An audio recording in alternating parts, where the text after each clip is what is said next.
윤석열 대통령이 현직 대통령으로서 헌정 사상 처음으로 체포되면서 향후 수사 절차에 이목이 쏠리고 있습니다.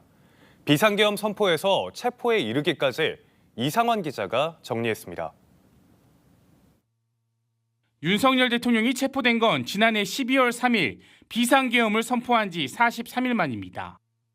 윤 대통령은 자유 헌정 질서를 지키기 위해 계엄을 선포한다고 했지만 국회는 계엄 해제 요구로 맞섰고 두 번의 시도 끝에 탄핵안마저 통과시켰습니다.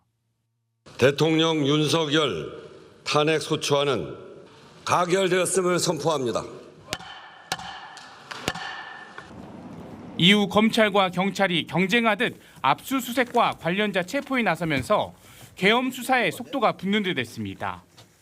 하지만 지난 3일 윤 대통령에 대한 1차 체포영장 집행이 경호처의 격렬한 저주로 무산되면서 수사에 발목이 잡혔습니다.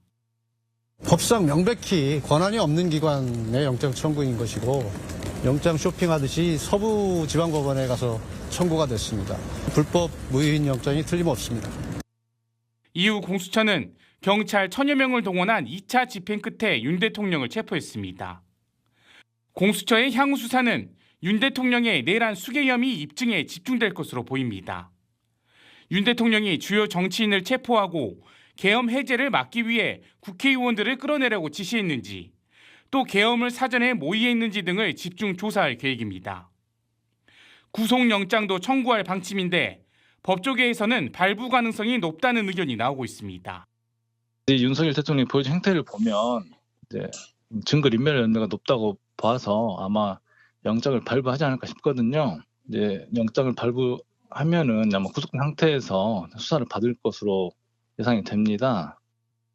공수처가 윤 대통령을 체포하며 계엄 수사의 구분응선을 넘었지만 윤 대통령이 진술을 거부할 가능성이 커 수사가 순탄치는 않을 것으로 보입니다. KBC 이상환입니다.